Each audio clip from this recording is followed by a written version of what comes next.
हमने शहर को दी एक नई पहचान, हम हैं सिंघानिया बिल्डकॉन।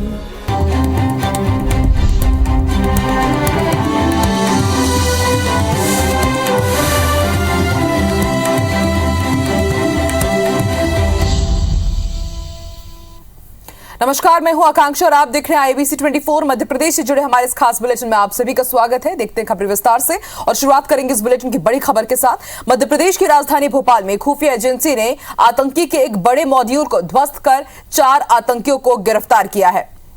ये आतंकी पुराने शहर में ऐशबाग इलाके में एक मस्जिद के पास किराए के घर में रह रहे थे। खुफिया एजेंसी ने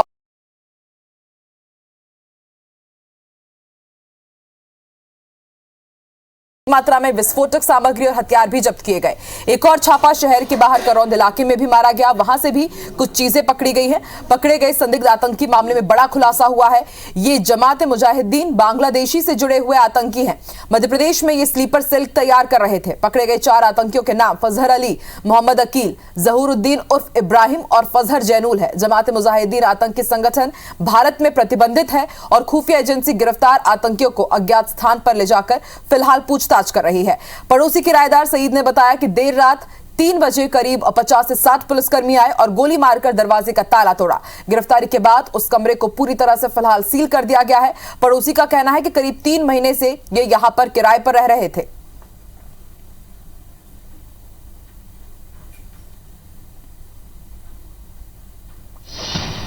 भोपाल में एटीएस को बड़ी कामयाबी हाथ लगी है और इस वक्त मैं आपको दिखाने जा रहा हूं कैसे एटीएस ने रात 3:50 पर दबिश दी है इस घर में। ऐशबाग थाना क्षेत्र का ये वही क्षेत्र है।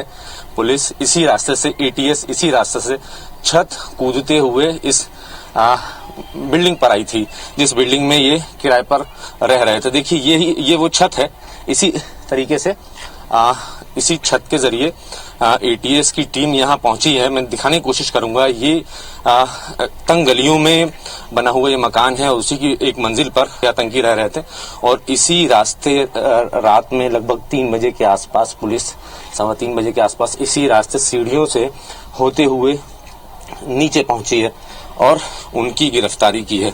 बहुत ही तैयारी के साथ एटीएस आई थी। बताया जा रहा है कि लगभग 40 से 50 जवान पूरी इस ऑपरेशन में लगे हुए थे और बहुत ही बारीकी के साथ उन्होंने काम किया है और लगभग 2 बजे के आसपास उनका ऑपरेशन शुरू हुआ फातिमा मस्जिद के आसपास इस क्षेत्र में। और इसी के बाद पुलिस एटीएस जो है 3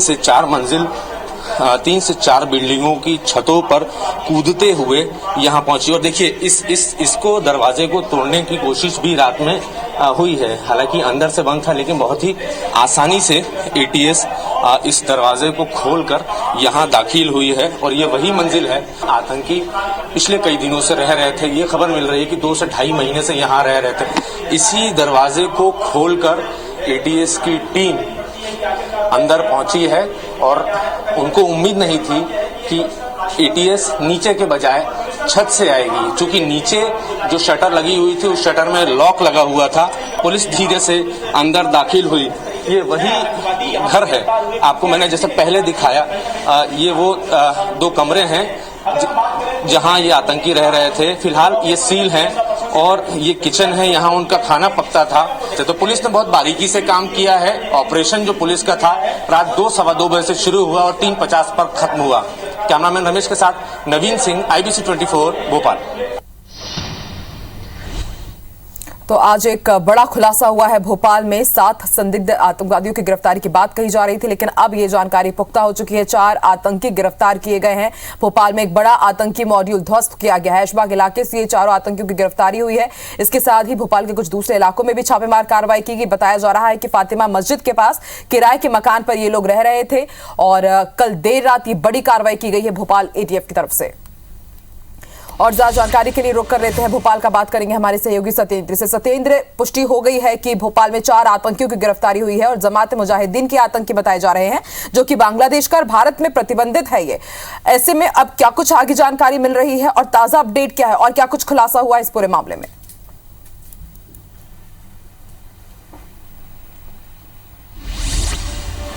देखिए आकांक्षा, मध्य प्रदेश एटीएस ने एक बड़ा खुलासा करते हुए जो बांग्लादेश का जेएमबी जो जमात मुजाहिदीन संगठन है जो प्रतिबंधित है, पिछले 5 साल से भारत में प्रतिबंधित है, उसके संदिग्ध 4 आतंकी जो हैं उनको गिरफ्तार किया है। ये आतंकी पिछले 2 महीने से भोपाल में डेरा जमाए हुए तो अपनी sleeper cell base sleeper cell यहाँ पर संगठित कर रहे थे। ये यहाँ मध्य प्रदेश के साथ दूसरे कौन से राज्य में या किस शहर में ये बम धमाके की घटना को अंजाम देते, ये अभी खुलासा नहीं हो सका है। फिलहाल जो एटीएस की जो टीम है या एटीएस के जो आला अफसर हैं वो इस मामले की तहकीकात में लगे हुए हैं। तफ्तीश अभी एटीएस की जारी है। लेकिन बता दें कि ये पिछले 2 महीने से भोपाल के ऐशबाग थाना क्षेत्र है, वहां पर किराए के मकान से ये तीनों आतंकी जो है वहां रह रहे थे किराए से। इनके पास से जो है जिहादी सामान, जो आपत्तिजनक सामान है, संदिग्ध सामान है, जिसमें बम धमाके जैसे या साहित्य या जिहादी जो उपकरण है या ऐसे कई उपकरण एटीएस ने बरामद किए हैं, जिनकी अभी पड़ताल कर रही है एटीएस। पूछताछ में और भी बड़े कई अहम खुलासे हो सकते हैं। जो एटीएस के डीआईजी हैं डॉक्टर आशीष, उनका दावा है कि इस मामले में और भी बड़े खुलासे होने की उम्मीद जताई जा रही है। उम्मीद है कि इसमें 6 लोगों की गिरफ्तारी हुई है, लेकिन एटीएस ने करीब अभी 4 लोगों की गिरफ्तारी अभी शो की है। फिलहाल जो 2 हैं, जो जिनमें से एक नाम मध्य प्रदेश के बिरसा जिले का नाम जो निकलकर सामने आ रहा है, जो करोंद इलाके में किराए से रहा था, उसकी भी गिरफ्तारी की गई है। लेकिन अभी एटीएस ने उस मामले में उनकी गिरफ्तारी शो नहीं की है। लेकिन डॉक्टर आशीष है, उनका कहना है कि अभी इस मामले में हमारी पड़ताल जारी है। एटीएस का जो गोपनीय स्थान है, वहां पर प्रोफेसर कॉलोनी में एटीएस का जो बंगला है, वहां पर अभी 4 आतंकियों से पूछताछ जारी है। अभी इस मामले में जो बताते हैं कि जो जमात मुजाहिदीन जो संगठन है, ये साल 2005 में जो ये आरोपी ये संगठन जो है बम धमाके जो बांग्लादेश के जो बम धमाके थे, वहां पर ये करीब 300 छोटे और बड़े बम धमाके कर सके थे। और 2015 में इन्होंने एक पश्चिम बंगाल में बम धमाका किया था, जिसमें 2 लोगों की मौत हुई थी। साल 2018 में इस संगठन जमात मुजाहिदीन संगठन ने साल 2018 में बोध गया में भी बम धमाके किए थे, उसमें भी इनका नाम आया था। पिछले 5 साल से ये संगठन जो बैन है, लेकिन ये मध्य प्रदेश के राजधानी भोपाल में ये कहां से बैठकर ये स्लीपर सेल जो बना रहे थे, इसका ये अंदाजा नहीं लगाया जा सकता।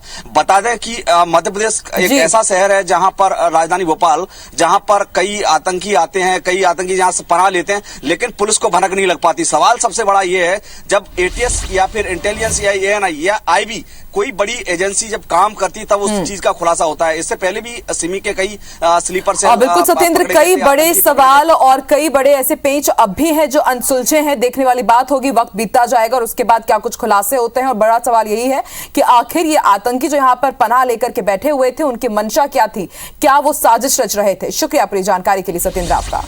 सुहास भगत की बीजेपी से संघ में एक बार फिर से वापसी हो गई है। संघ की अखिल भारतीय प्रतिनिधि सभा की बैठक में सुहास भगत को मध्य क्षेत्र का बौद्धिक प्रमुख नियुक्त किया गया है। उनका मुख्यालय जबलपुर होगा। साल 2016 में सुहास भगत को संघ से बीजेपी में भेजा गया था। उस समय संगठन और सत्ता में समन्वय को सुदृढ़ करने की आवश्यकता को महसूस करते हुए ये फैसला लिया गया था। सुहास भगत ने नई पीढ़ी की बीजेपी बनाने में बहुत बड़ा योगदान दिया।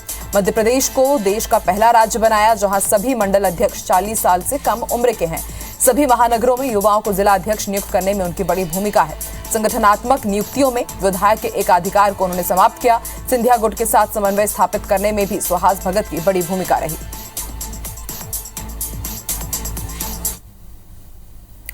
देश के 5 राज्यों के चुनाव के बाद मध्य प्रदेश कांग्रेस सदस्यता अभियान को गति देने के लिए फ्रंटल ऑर्गेनाइजेशन के साथ ही नवगठित प्रकोष्ठों को भी सदस्यता अभियान की बड़ी जिम्मेदारी दे रही है। फिलहाल कांग्रेस में 64 प्रकोष्ठ और 14 विभाग हैं। पार्टी ने हाल ही में 14 नए प्रकोष्ठ बनाए हैं। सभी प्रकोष्ठों में पदाधिकारियों की नियुक्तियां भी हो गई हैं। प्रदेश कांग्रेस अध्यक्ष ने भी हाल ही में प्रकोष्ठों के पदाधिकारियों की बैठक के दौरान सदस्यता अभियान में पूरी ताकत के साथ जुटने के निर्देश दिए थे। पीसीसी चीफ कमलनाथ ने प्रकोष्ठों को 5000 नए सदस्य बनाने का भी टारगेट दिया था, जिससे पार्टी को 50 लाख नए सदस्य बनाने के लक्ष्य को आसानी से हासिल करने में मदद मिलेगी। हालांकि प्रदेश कांग्रेस अध्यक्ष कमलनाथ ने सदस्यता अभियान को आसान करने के लिए डिजिटल सदस्यता का फॉर्मेट भी जोड़ दिया है।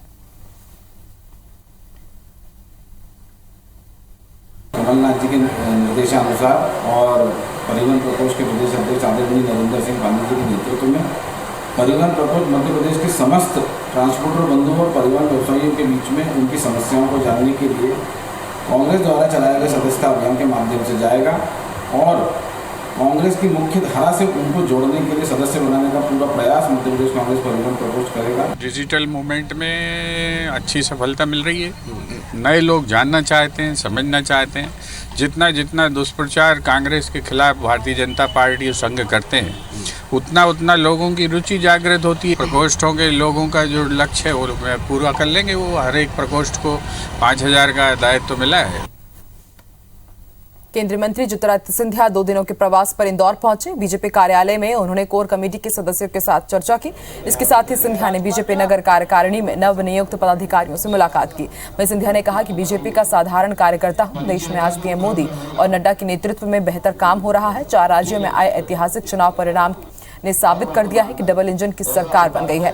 वहीं उन्होंने कहा है कि मिशन 2023 में मध्य प्रदेश, छत्तीसगढ़, राजस्थान में होने वाले चुनाव में बीजेपी प्रचंड बहुमत से जीत हासिल करेगी। वहीं सिंधिया ने मुख्यमंत्री शिवराज सिंह चौहान की भी तारीफ की और कहा कि उनके नेतृत्व में बेहतर काम और विकास कार्य हुए हैं।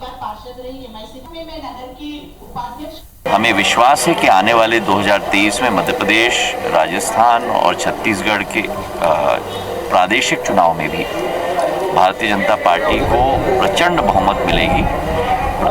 मुख्यमंत्री शिवराज सिंह जी चौहान रात दिन कार्य कर रहे हैं। पिछले 2 वर्ष, इतने कठिन वर्ष विश्व के हर नागरिक के लिए गुजरा है, जिसके आधार पर हमारा नेतृत्व प्रदेश में दिन रात शिवराज सिंह जी ने कार्य किया है।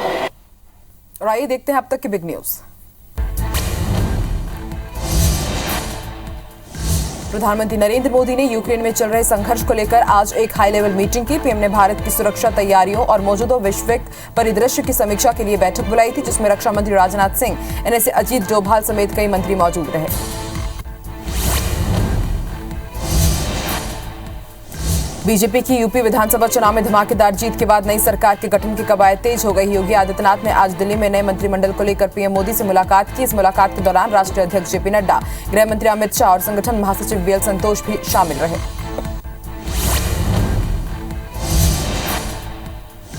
अमृतसर में आज भगवंत मान और दिल्ली के मुख्यमंत्री अरविंद केजरीवाल ने रोड शो किया। इस दौरान आम आदमी पार्टी को जिताने के लिए दोनों नेताओं ने मतदाताओं का आभार व्यक्त किया। 5 राज्यों में कांग्रेस की करारी हार पर मंथन करने के लिए सोनिया गांधी ने आज कांग्रेस कार्यसमिति की बैठक बुलाई। कांग्रेस मुख्यालय में इस बैठक में कार्यसमिति के सदस्यों के साथ राजस्थान के सीएम अशोक गहलोत, छत्तीसगढ़ के सीएम भूपेश बघेल और दिग्विजय सिंह भी शामिल हुए। तृणमूल कांग्रेस की बाबुल सुप्रियो और पश्चिम बंगाल की मुख्यमंत्री ममता बनर्जी ने आज बड़ा ऐलान किया है। ममता बनर्जी ने ट्वीट कर पूर्व केंद्रीय मंत्री शत्रुघ्न सिन्हा को लोकसभा उपचुनाव के लिए आसनसोल से उम्मीदवार घोषित किया है। साथ ही ममता ने पूर्व केंद्रीय मंत्री और गायक बाबुल सुप्रियो को विधानसभा उपचुनाव के लिए बालीगंज से उम्मीदवार बनाया है।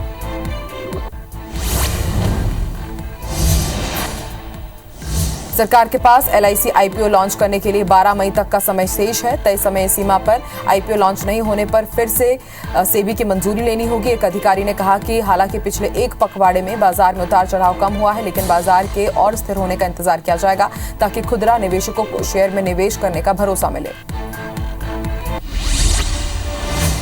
और आइए कुछ दूसरी खबरें देखते हैं। खबर विदिशा से, जहां उदयगिरी के डैम में 3 बच्चे डूब गए, जिनकी तलाश में होमगार्ड और पुलिस की टीम काम कर रही है।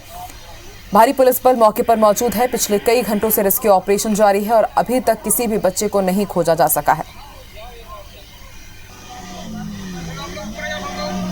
ओ भैया,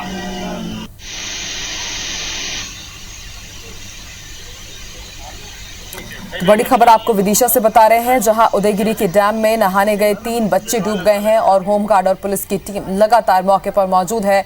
कोशिश की जा रही है कि जल्द से जल्द बच्चों का रेस्क्यू किया जाए, लेकिन काफी देर हो चुकी है, अभी तक बच्चों की कोई भी जानकारी नहीं मिल पाई है।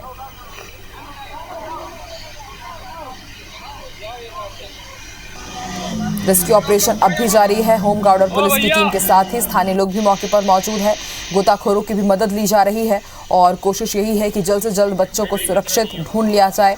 उदयगिरी के डैम में 3 बच्चे नहाने के लिए गए थे, उसी दौरान वो डूब गए और अभी तक बच्चों को खोजा नहीं जा सका है। उनकी तलाशी अभियान जारी है, रेस्क्यू किया जा रहा है।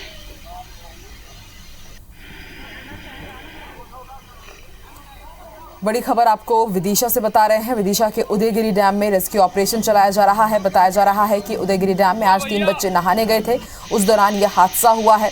फिलहाल स्थानीय लोग मौके पर मौजूद हैं। पुलिस की एक बड़ी टीम भी इस पूरे रेस्क्यू ऑपरेशन में जुटी हुई है। गोताखोरों की मदद ली जा रही है। होमगार्ड के जवान भी डटे हुए हैं और कोशिश की जा रही है जल्द से जल्द रेस्क्यू को सफलतापूर्वक पूरा कर लिया जाए। अभी तक तीनों बच्चों का कुछ भी पता नहीं चल पाया है।